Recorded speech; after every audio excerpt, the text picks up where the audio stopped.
कि अब ये जो गुब्बारे के अंदर से हवा निकल गई है, क्योंकि पहले ये कहा जा रहा था कि जनाब दाएं बाएं से आज़म तारिक साहब की तरफ से, अटॉर्नी जनरल की तरफ से बयानात आ रहे थे, और आप हमारे प्रोग्राम में ये कई दफ़ा कह चुके हैं कि आप का भी यही मानना था कि वो एक्सटेंशन नहीं लेंगे। अब उन्होंने खुद ऐलान कर दिया है कि मुझे ऑफ़र हुई भी, अगर ये कानून साजी हुई भी तो मैं नहीं लूँगा। तो क्या क्या कहेंगे आप?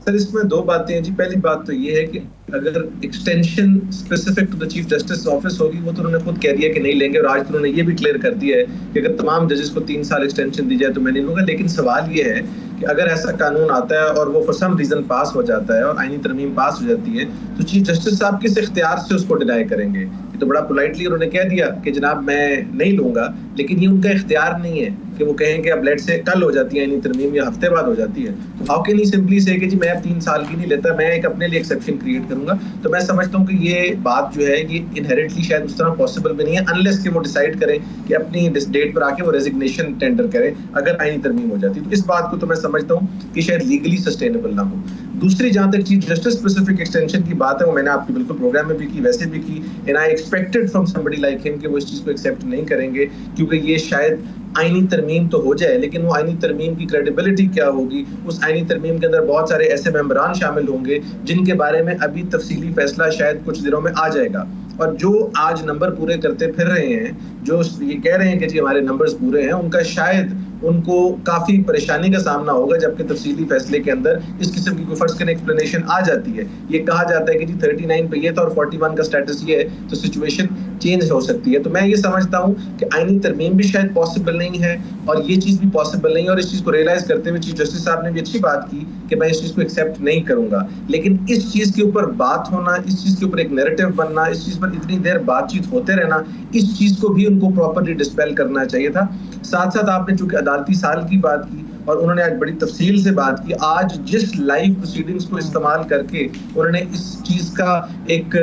तफसील से बयान किया, वो लाइव प्रोसीडिंग्स मैं उनको बताना चाहता हूँ बहुत देर से बंद हैं, वो सिलेक्टिव हो गई हैं, वो कभी कभी चलती हैं और कभी कभी नहीं चलती। तो ये हमें बताया गया था कि ये लाइव प्रोसीडिंग्स जो है ये continuously for all cases in bench number 1 हुए, जो कि नंबर 1 खत्म हो गई थी, और उसमें नंबर 1 आपको याद होगा कि इमरान खान साहब का जब केस लगा था तो उस टाइम पर इस चीज को रोका गया था। सेकेंडली, उन्होंने कहा आज कि जनाब जब एक बेंच की तरफ देखा जाता था साबका द्वार में, तो उस बेंच को देखते ही पता लग जाता था फैसला क्या होना है। मैं तो समझता हूँ कि आजकल भी ऐसी ही परसेप्शन है, क्योंकि इस तरह की बात बिल्कुल की जाती है कि जब कुछ सर्टेन बेंचेस को आप देखते हैं या एटलीस्ट एक बेंच को देखते हैं तो आपको आइडिया हो जाता है कि किस किस्म की परसेप्शन है। तो ये तो उन्होंने को खास उस तरह चेंज नहीं लाए। तीसरी बात ये कहा गया, मैं ये पूछना चाहता हूँ कि जो क्रिमिनल अपील्स हैं, सिविल अपील्स हैं, या जो आम आदमी से रिलेट करते हैं केसेस, उसके ऊपर क्या नंबर है? अगर आपने आईनी केसेस डिसाइड किए हैं, पॉलिटिकल केसेस डिसाइड किए हैं, वो तो शायद आपके अपने अल्फाज हैं कि इतने इंपॉर्टेंट नहीं है, और उनसे ज्यादा इंपॉर्टेंट एक आम आदमी का केस है, वो भी हम पूछना चाहते हैं कि वो केसेस की तादाद क्या है। जिस तरह चीफ जस्टिस खोसा साहब ने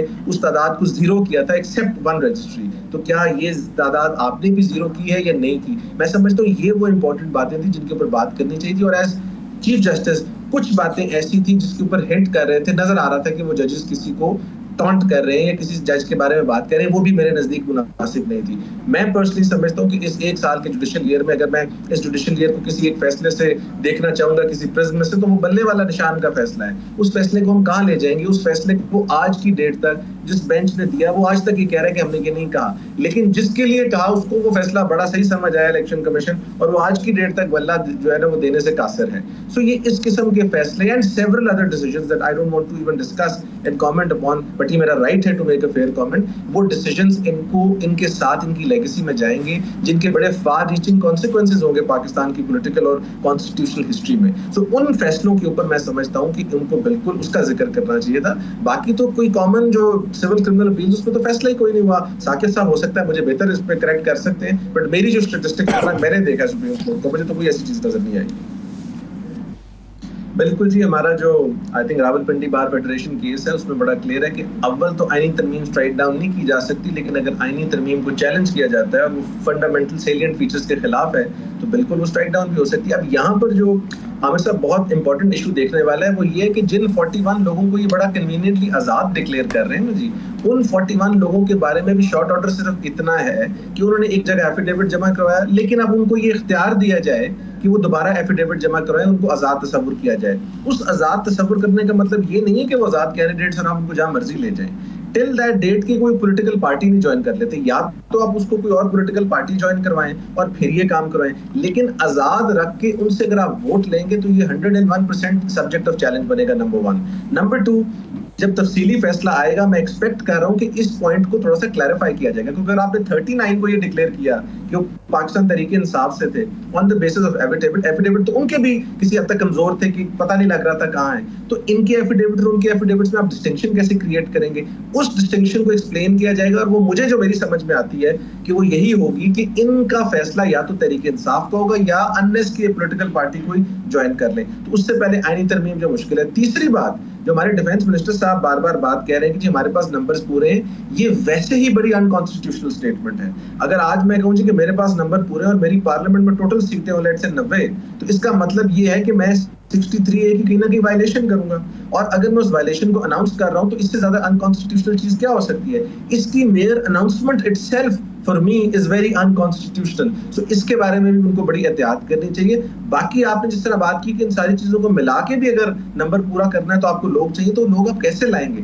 अब अगर आपने जोर जबरदस्ती से फॉर द टाइम बीइंग एक वो तरमीम पास कर भी ली तो वो कल को चैलेंज होगी, और जब वो चैलेंज होगी तो वो प्रैक्टिस एंड प्रोसीजर बिल के तहत वो तरमीम लगेगी, वो बेंच पे वहां से बना जाएगा और उस बेंच पे कोशिश की जाएगी कि जितना लार्जर बेंच बन जाए। सो कोई भी सुप्रीम कोर्ट का लार्जर बेंच जो है उसको कैसे सस्टेन करेगा, जबकि भी आपके सामने लार्जर बेंच का व्यू एक आया है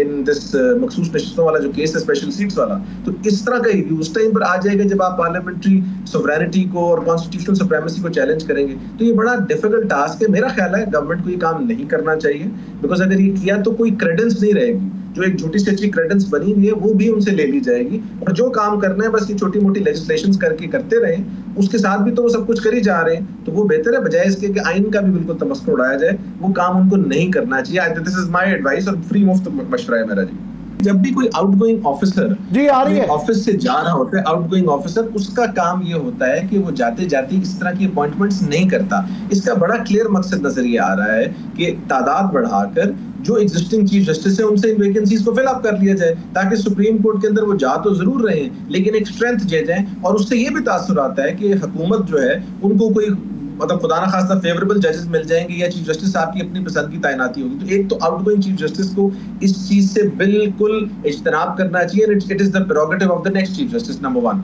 नंबर 2, अगर ये बिल पास होने की कोशिश होती है या हो जाता है फर्ज करें, तो ये मैंने आपसे जब डिस्कशन हुई थी पहले भी ये काम हुआ था, और इनके अपने अटॉर्नी जनरल जो थे उस टाइम पर अकरम शेख साहब ने उसको चैलेंज किया था, और उस टाइम पर जो रजा फारूक साहब थे उनके अटॉर्नी जनरल उस टाइम पर उनको स्टेटमेंट देनी पड़ी थी जब इन्होंने तादाद कम की थी। अब ये अगर तादाद बढ़ाते हैं तो इसको इस टच स्टोन पे देखा जाएगा कि क्या ये इंडिपेंडेंस ऑफ जुडिशरी के किसी तरह अटैक या इम्पिंज करने के मुतरादिफ तो नहीं है। अगर उस टाइप की कोई चीज हुई तो इस बिल को भी उस तरह चैलेंज किया जाएगा, और इस सिंपल लेजिस्लेशन को आखिरी 15-20 दिनों में इतनी पेंडेंसी बढ़ाना। और मैं साथ साथ ये भी पूछता हूँ कि आज जब इस पूरे साल का बताया गया तो इस साल में ये भी बताया जाए कि एग्जिस्टिंग जुडिशियल फोर्स के साथ आपने कितने केसेस बनाए, आपने कितनी स्पेशल डीबीज बनाई कि जी हम पाकिस्तान में मर्डर अपील्स जो खत्म करेंगे, सिविल अपील्स खत्म करेंगे। अगर तो कोई एक साल में चीज नजर आई तो हम अग्री करेंगे, ठीक है, तादाद बढ़ाएं। हम ये कहते हैं कि वो टैक्स वाला आर्गुमेंट है कि जिन लोगों से टैक्स मिल रहा है उनसे टैक्स ज्यादा लेने की कोशिश की जा रही है, टैक्स बेस नहीं बढ़ाई जा रही। इधर वो कन्वर्सली एप्लीकेबल है argument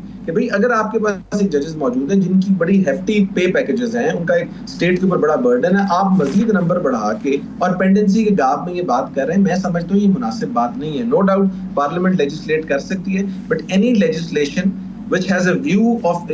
impinging upon a present scenario, तो उसको हमेशा स्ट्राइक डाउन किया गया। उसके खिलाफ सुप्रीम कोर्ट ने हमेशा ये कोशिश की है कि उसको सस्टेन ना करने दिया जाए, और यहाँ पर भी लेजिस्लेशन जरूर कर सकते हैं। बट मुझे ये आप बताइए कि 12 जुलाई के बाद या चले 12 जुलाई से पहले भी लगा रहे, जब से गवर्नमेंट आई है तो 5-6 ऐसी लेजिस्लेशन बताएं जो पाकिस्तान की पब्लिक एट लार्ज की फेवर के लिए हो। पहले पीडीएम आई थी, तब आते ही सबसे पहले लेजिस्लेशन ये हुई थी कि एफआईए के केसेस जो उनको हमने कैसे खत्म करना है, नैब की तरह मीम की गई। इस दफा आने के बाद हम देख रहे हैं कि जी अचानक हमें शौक हो गया है कि हमने पेंडेंसी भी खत्म करनी है, हमने आईनी तरमीम भी करनी है, हमने पाकिस्तान की सारी जो रिफॉर्म्स है जुडिशरी से रिलेटेड ही करनी है। तो वो 12 जुलाई के बाद क्यों ये सारी की सारी चीजें आपको याद आ रही हैं? सो मैं ये कहता हूँ ये बड़ी पर्सन स्पेसिफिक है, सिचुएशन स्पेसिफिक आपकी अमेंडमेंट्स है। आइन आपको ताकत जरूर देता है, पर उस ताकत का मतलब ये नहीं है कि आप एक ही तरफ उस ताकत को इस्तेमाल करें और आप एक ही चीज पर जिद रहें कि जी हमने ये चीज अचीव करनी है। आई डाउट कि ये सस्टेन करेगी लेजिस्लेशन, लेकिन अगर कर भी जाती है तो मैं समझता हूँ कि चीफ जस्टिस साहब को अवॉइड करना चाहिए और ये अगले चीफ जस्टिस का प्रेरोगेटिव होगा कि वो किसको अपॉइंट करना चाहते हैं, क्योंकि यही काम बंदयाल साहब के साथ भी हुआ था। जी हमारे पास टाइम थोड़ा है तो साकिब ज़रा थोड़ा सा, मगर मैं ये ज़रूर कहूँगा कि टाइमिंग बड़ी इंपॉर्टेंट हो गई है कि जिस जल्दबाजी से ये सारा कुछ किया जा रहा है कि ये अभी पिछले दिनों भी ये पेश किया गया था, कमेटी ने जल्दी पास करके कल ये जो पेश भी कर दिया जाएगा। गवर्नमेंट के पास सिंपल लेजिस्लेशन की क्योंकि अक्सरियत मौजूद है तो ये पास भी हो सकती है, मगर आगे जाके ये चैलेंज होने में, नहीं होने में, और इस दौरान में अगर ये मेरा ख्याल है रिव्यू का केस तो वही वाला बेंच रहेगा जो पहले 8-5 वाला राव है, मगर कोई और फुल कोर्ट बनता है और इस तरह के जजेस अगर बढ़ जाते हैं तो पता नहीं क्या पटारी में से निकालना चाहते हैं। ये एक बहस है, इसको हम कल परसों दोबारा करेंगे, मगर मैं क्विकली चाहूँगा कि लास्ट मिनट्स हैं साकिब कि एक और जो आज तोशा खाना का केस था तो वो साहब अदालत से ये क्वेश्चन आया ज़मानत के हवाले से, तो वो एफआईए के कोर्ट को मुंतकिल कर दिया। क्विकली उस पर थोड़ा सा बता दें। उसमें तोशा खाना 2 का ये केस है। बुनियादी तौर पर इमरान खान साहब बुशरा बीबी की ज़मानत की दरख्वास्त थी। आज उनके वकला ने कहा कि जब नैब के दायरा इख्तियार से निकल गया है तो फिर बुशरा बीबी को रिहा करना ज़रूरी है। ये इमरान खान साहब की भी इस केस से तो नैब का केस ही ख़त्म हो गया है, लेकिन अदालत उनकी बात नहीं मानी और अदालत ने कहा है कि क्योंकि स्पेशल जज जो सेंट्रल एफआईए का केस जो है वो उनकी दे दिया है, तो उन्होंने कहा है कि कल वही सुनेंगे सारे रिकॉर्ड के साथ, क्योंकि मेरा तो इख्तियार नहीं रहा। अब कल जो है वो स्पेशल जज सेंट्रल सुन के फिर फैसला करेंगे। दूसरी तरफ जो पीटीआई की लीगल टीम ये भी सोच रही है कि उसको हाई कोर्ट में हम जो है वो चैलेंज करें। Last words on this barrister साहब।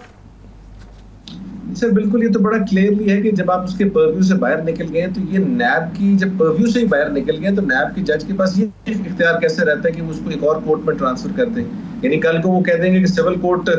हम लाड़काना में भेज रहे हैं इसको, ये उनका इख्तियार नहीं है। और ये बिल्कुल आई थिंक पाकिस्तान तहरीक इंसाफ की लीगल टीम इसको चैलेंज करेगी बिफोर इस्लामाबाद हाई कोर्ट, और उसमें मोस्ट प्रॉब्ली उनको लीव मिलने का चांस भी है।